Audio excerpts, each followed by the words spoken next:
बात है 2015 की। जब 2015 ख़त्म हो रहा था तो क्रिसमस की छुट्टी होती है और मैं उस समय इंजीनियरिंग कॉलेज में इंजीनियरिंग कर रहा था।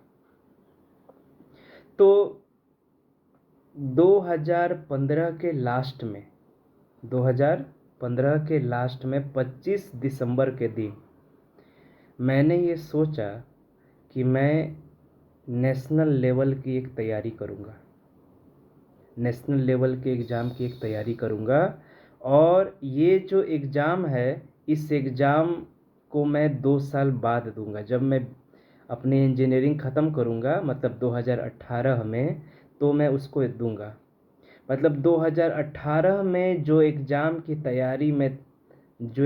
को मैं देने वाला हूँ, उस एग्ज़ाम की तैयारी मैं 2 साल पहले से शुरू कर रहा था और 2016 की शुरुआत हो रही थी और मैंने बड़े जोश से, जैसे सब कोई जोश से तैयारी करता है ना, उसी तरीके से मैंने भी तैयारी शुरू की थी कि अब बस 2-2.5 साल में एकदम तहलका मचा देंगे।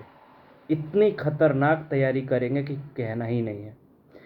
तो क्योंकि मुझे लगा कि मेरे पास समय बहुत ज़्यादा है और मैं कर लूँगा। मुझे ऐसा लगा, जब हमारे पास समय ज़्यादा होता है तो लगता है कि हम कर लेंगे। तैयारी शुरू हुई। तैयारी के साथ अपना क्लास भी था। रोज़ कॉलेज जाना पड़ता था। 9 से 4:30 बजे तक क्लास चलता था। उसके बाद बहुत सारा अदर करिकुलर एक्टिविटी होता था, असाइनमेंट होते थे, प्रोजेक्ट होते थे। सब कुछ करते गए, धीरे धीरे तैयारी चलती गई। जब शुरुआत में बहुत ज़्यादा समय होता है तो हमको लगता है कि अब तो बहुत समय है हमारे पास, कोई दिक्कत की बात नहीं है, हम आराम से कर लेंगे। लेकिन जैसे जैसे समय बीतते गया, मेरा चौथा सेमेस्टर बीता, पांचवा सेमेस्टर बीता, तो सेमेस्टर बीत रहा है तो सब्जेक्ट आ रहे हैं, जा रहे हैं, कंटिन्यूअस एग्ज़ाम हो रहा है, सब कुछ हो रहा है। धीरे धीरे 1 साल बीत गया। ऐसे ही 1 साल बीत गया। ठीक है, 1 साल तो पता ही नहीं चला कि बीता कैसे, क्योंकि बहुत सारा काम होता है। 1 साल बीत जाने के बाद अब हम सोचने लगे कि क्या करें, कैसे तैयारी करें। तो हम सोचते थे कि इतना सारा सब्जेक्ट है, क्योंकि जो तैयारी हम कर रहे थे, जो एग्ज़ाम की तैयारी कर रहे थे, उसमें करीब करीब 8-10 सब्जेक्ट था। 8-10 सब्जेक्ट की आपको पढ़ाई करनी है। तब हम दिमाग में आने लगा कि 2018 में एग्ज़ाम है और अभी मेरे एग्जामिनेशन में करीब करीब एक एक साल बाकी है। तो 1 साल बाकी है तो कैसे तैयारी करें। तो इतने चैप्टर्स हैं, इतने सब्जेक्ट हैं, तो मुझे हर सब्जेक्ट को इतना इतना समय देना चाहिए। अब ध्यान दें मैं यहाँ क्या कर रहा हूँ। इतने सब्जेक्ट को इतना समय देना चाहिए, इतने सब्जेक्ट को इतना समय देना चाहिए।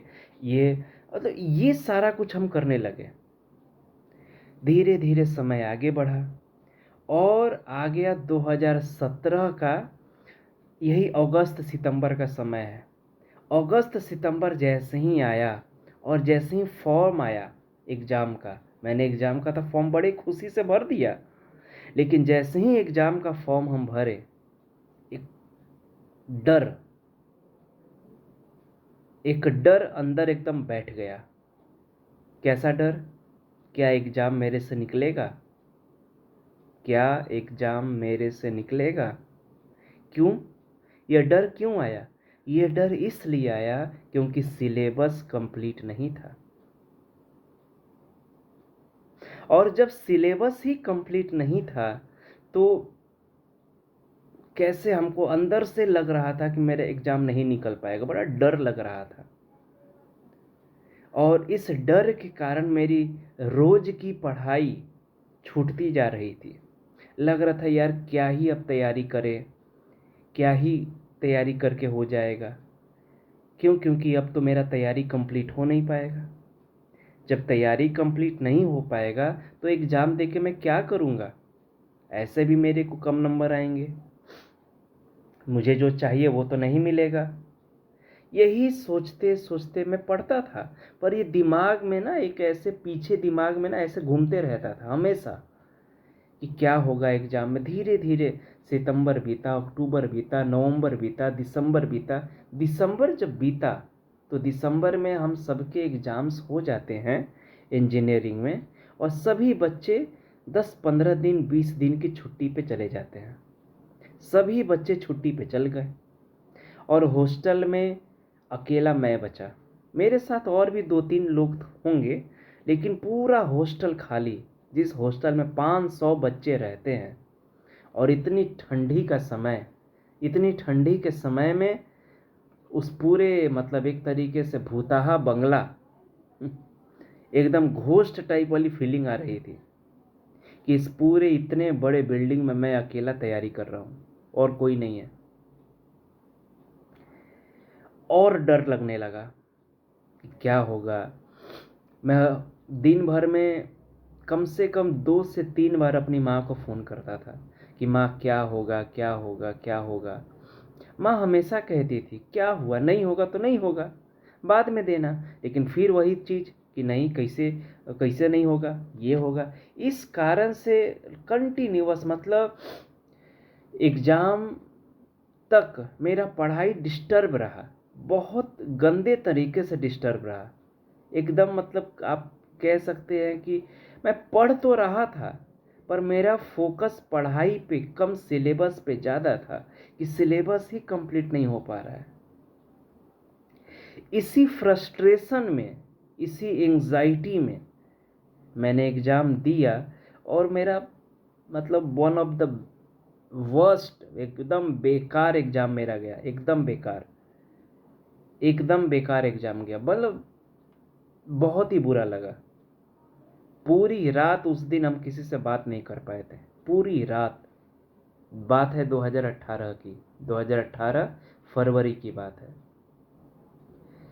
और आज भी मैं जब तैयारी कर रहा हूँ किसी एक एग्ज़ाम की, फिर वही चीज़ मेरे सामने आ गया है कि मैं क्या करूँ। क्या मैं सिलेबस के ऊपर फोकस करूं या मैं कंसिस्टेंसी के ऊपर फोकस करूं। आज जब 5 साल 6 साल हो गए हैं उस समय को बीते हुए, तो मैं सोचता हूं कि मेरी क्या गलती थी। तो जो गलती मैंने की वो सभी गलती आप भी कभी ना कभी करते हैं, किए हैं, और नहीं किए हो तो आगे ज़िंदगी में कभी ना कभी करोगे। तो जब भी आप ऐसी गलती करोगे तो आप इस वीडियो को ज़िंदगी भर याद करोगे कि इस वीडियो में जिसने इस वीडियो को पूरा देखा वो एकदम समझ जाएगा बात। मैं एक ही बात कहना चाहता हूँ, मेरी सबसे बड़ी गलती यही थी कि मैंने कंसिस्टेंसी पे ध्यान नहीं दिया, एकदम नहीं दिया। मुझे हमेशा लग रहा था कि मेरा तो सिलेबस नहीं हो पाएगा, मुझे हमेशा लग रहा था कि मेरा एग्ज़ाम का 100% सिलेबस नहीं हो पाएगा। अरे क्या हुआ भाई, 100% नहीं हो पाया, 50% सिलेबस कंप्लीट करके एग्ज़ाम में जाओ।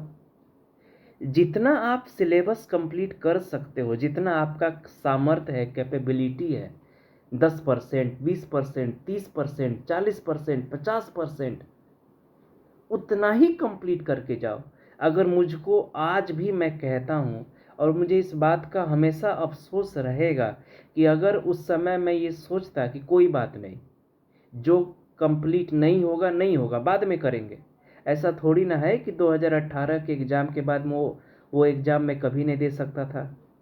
मेरे पास और आगे अटेम्प्ट था, लेकिन हम पता नहीं अपने आप को इतना ज़्यादा वो अंदर से मतलब सोच सोच के बर्बाद कर लेते कि नहीं, मेरे को इसी बार एग्ज़ाम देना है, ये करना है, वो करना है। और इस चक्कर में जब सिलेबस कंप्लीट नहीं हो पाता, जब सिलेबस अपने अकॉर्डिंग नहीं हो पाता, तो अंदर से कॉन्फिडेंस ख़राब होने लगता है। आप जब भी कोई तैयारी करेंगे एग्ज़ाम का, मल्टीपल टाइम ये ऐसा कुछ आप होगा कि आपका कभी 100% सिलेबस नहीं कंप्लीट हो सकता। It is next to impossible to complete 100% syllabus, नहीं हो सकता। जब 100% सिलेबस आपका कंप्लीट नहीं हो सकता तो आप क्या करोगे मेरे भाई। एक सबसे बढ़िया काम आप कर सकते हो कि जितना आपके बस में है, जितना आपके एफर्ट में है, जितना आप अपना जी जान लगा के कर सकते हो, उतना ही कंप्लीट करके जाओ। मेरे एग्ज़ाम में 10 सब्जेक्ट आ रहे थे, तो क्या मैं 10 की 10 अगर कंप्लीट होंगे तो ही मैं उस एग्ज़ाम में जाऊंगा? क्या वो एग्ज़ाम वाला पूछेगा कि आपने क्या 10 सब्जेक्ट कंप्लीट किए हैं कि आ गए हो? क्या फ़र्क पड़ता है? मेरे 5 कंप्लीट है, मैं उसी 5 का ही एग्ज़ाम दूंगा, जो वही वही क्वेश्चन के जवाब दूंगा जो उन पाँचों से आए रहेंगे, तो भी मैं उस एग्ज़ाम को बड़ी आसानी से क्वालिफाई कर लेता। लेकिन सिर्फ और सिर्फ सिलेबस कंप्लीशन के चक्कर में पड़ के मैं उस एग्ज़ाम को नहीं कंप्लीट कर पाया, नहीं क्वालिफाई कर पाया। कहते हैं ना कि चलना बहुत ज़रूरी है, लगातार चलना बहुत ज़रूरी है, मंजिल पे पहुंचना ज़रूरी बिल्कुल नहीं है। अगर आप आराम आराम से चल रहे हैं, अगर आप लगातार चल रहे हैं, तो आप विश्वास मानिए कि आप एक ना एक दिन मंजिल पे ज़रूर पहुंचेंगे। महावीर का एक बड़ा फेमस वचन है, महावीर को तो आप सब जानते होंगे। महावीर का एक बड़ा फेमस वचन है कि जिसने एक कदम भी बढ़ाया, एक कदम, वन स्टेप, एक कदम भी जिसने बढ़ाया वो मंजिल तक पहुंच गया। जितनी दूरी आपकी मंजिल तक पहुंचने की है, कम से कम एक कदम की तो दूरी कम हुई। एक कदम बढ़ाने से दूसरा कदम बढ़ाने का साहस मिलता है। इसीलिए चलना बहुत ज़रूरी है। Consistency is much much much important than anything else. आप लाइफ में हो, आप पढ़ाई में हो, आप किसी भी चीज़ में हो, कंसिस्टेंसी सबसे ज़्यादा मायने रखता है। आप तैयारी करने के लिए बिल्कुल मत पढ़िए अगर आपको लग रहा है कि जितना तैयारी डिमांड कर रहा है। तैयारी का डिमांड क्या है? मान लेते हैं आप तैयारी कर रहे हो, तैयारी का डिमांड है कि पर डे आप कम से कम 8 घंटे की पढ़ाई करें। कितना? 8 घंटे। लेकिन आप जो हैं वो बहुत से बहुत 4 घंटे ही पढ़ाई कर पा रहे हैं। तो मैं कहूँगा कि कम से कम आप 8 घंटे पढ़ाई नहीं कर पा रहे हैं, इस फ्रस्ट्रेशन को छोड़िए और जो 4 घंटे आप पढ़ सकते हैं, कम से कम वो 4 घंटे आप पढ़िए। क्या होगा? 100% सिलेबस नहीं होगा। इस साल नहीं देंगे एग्ज़ाम, अगले साल देंगे, अगले साल नहीं देंगे एग्ज़ाम, उसके अगले साल देंगे। क्या होगा बताइए ना। मैं ऐसे सैकड़ों लोगों को जानता हूँ जो एक एक एग्ज़ाम क्वालिफाई करने में 5-5 साल लगाते हैं, फिर भी उनमें से बहुतों का एग्ज़ाम नहीं हो पाता। बहुतों का एग्ज़ाम 5 बार भी देने पे नहीं हो पाता। ऐसे बहुत सारे लोग हैं जो एसएससी का तैयारी कर रहे हैं, बैंक का तैयारी कर रहे हैं, और तैयारी करते करते बाल उड़ गया है ना, शादी ब्याह का सब उम्र पार हो गया है, और अभी भी तैयारी कर रहे हैं और सेम सेम बार बार वही वही मिस्टेक कर रहे हैं। क्यों इतना परेशान हो रहे हो? मेरा यही एक बात कहना है कि हम ये नहीं कह रहे हैं कि आप शुरू से मान के चलो कि हमको 5 साल लगाना है सिलेबस कंप्लीट करने में। हम ये कह ही नहीं रहे, हम बस इतना कह रहे हैं कि आप कंसिस्टेंसी को पकड़ के चलो। आप ये मत सोचो कि कैसे जल्दी से जल्दी हम पूरा कर ले। जल्दी से जल्दी के चक्कर में ये हो सकता है कि आपका जो क्वालिटी है, जो आप पढ़ाई कर रहे हो, क्वालिटी से आप पढ़ाई ना कर पाओ, जितना समय देना चाहिए उतना ना दे पाओ। तो क्या फ़ायदा अगर आप आधा अधूरा 10 सब्जेक्ट कंप्लीट करके जा रहे हो? इससे तो ज़्यादा अच्छा है कि आप बढ़िया से 4 सब्जेक्ट ही करके जाओ। कम से कम आप जब एग्ज़ाम में बैठेंगे तो उन 4 सब्जेक्ट के जब क्वेश्चन आएंगे, तो अगर आपने अच्छे से पढ़ाई किया होगा तो आप डेफिनेटली उन 4 सब्जेक्ट के तो क्वेश्चन को बना लोगे। तो जब आप 4 सब्जेक्ट के क्वेश्चन को बना लोगे तो कुछ तो मार्क्स आएगा, और कुछ तो मार्क्स आएगा, तो कम से कम जब आप अगली बार एग्ज़ाम देंगे अगले साल, तो उन 4 सब्जेक्ट को तो पढ़ने की ज़रूरत नहीं होगी। फिर आप दूसरे, क्योंकि वो 4 सब्जेक्ट तो पहले हो चुके हैं, अब आप और बाकी के सब्जेक्ट करेंगे और आपको एक कॉन्फिडेंस भी आएगा कि मैंने 4 सब्जेक्ट पढ़ के भी अगर एग्ज़ाम में 25-30% स्कोर किया है, तो डेफिनेटली इस बार अगर 30% स्कोर आया है ना, तो अगली बार मैं 60% कम से कम स्कोर लाऊंगा। और कोई भी कंपटीशन एग्ज़ाम में, है ना, हार्डली हार्डली 50% भी मार्क्स अगर आपको आ गया, 50% मार्क्स अगर आपको आ गया, तो आप बहुत अच्छे रैंक पे पहुंच जाएंगे, बहुत अच्छे रैंक पे। लेकिन ये बात कोई समझ ही नहीं पाता। तो मेरा यही कहना है कि आप सारा सिलेबस कंप्लीट करने के चक्कर में आप जो कर सकते हैं उसको बर्बाद मत करिए। जो भी आप करिए पूरा एफर्ट लगा के करिए। 10 सब्जेक्ट है आपके एग्ज़ाम के लिए, लेकिन अगर आपको लग रहा है कि आप 4 ही कंप्लीट कर पाएंगे, तो आप कृपा करें और 4 ही पढ़ के जाएं। और आप देखेंगे कि जब एग्ज़ाम में क्वेश्चन आएगा, तो आप बहुत अच्छा स्कोर करेंगे। तो आप आज इस वीडियो से एक लर्निंग लेके ज़रूर जाएं कि सिलेबस कंप्लीट करने के लिए हम पढ़ाई ना करें। सिलेबस कंप्लीट करना क्या है? सिलेबस क्या है? सिलेबस एक डायरेक्शन है। सिलेबस इम्पॉर्टेंट ऐसा नहीं है कि नहीं है, लेकिन उससे भी ज़्यादा इम्पॉर्टेंट है कंसिस्टेंसी। आप रोज पढ़ें। ऐसा ना हो कि आप सिलेबस कंप्लीट नहीं कर पा रहे हैं, तो उसके फ्रस्ट्रेशन में पता चले कि 1 महीना पढ़े ही नहीं। क्या ये अच्छा है कि सिलेबस नहीं हो पा रहा है? तो इससे बढ़िया पढ़ के ही का फ़ायदा। इससे बढ़िया हम पढ़ाई नहीं करेंगे, इससे बढ़िया हम एग्ज़ाम ही नहीं देंगे। क्यों भाई? आप एग्ज़ाम नहीं देंगे तो एग्ज़ाम रुक जाएगा क्या? नहीं रुकेगा। तो इससे तो ज़्यादा बढ़िया है ना कि जितना तैयारी हो सका है आपका, जितना भी आप पढ़ पाए हो, उतने ही तैयारी के हिसाब से आप एग्ज़ाम दें। ये हमेशा ध्यान रखिए कि अगर आप जितना पढ़े हैं उतने के बेसिस पे आप एग्ज़ाम देंगे, और जो उससे मार्क्स आएगा वो भी आपको सेटिस्फाई करेगा। भले आपको 60% मार्क्स आए नॉर्मल स्कूल एग्ज़ाम में, लेकिन आपको तो पता रहेगा भाई कि आपने सिर्फ 50% पढ़ा है, आधा सिलेबस कंप्लीट करके 60% मार्क्स लाए हैं। ये तो अच्छा है।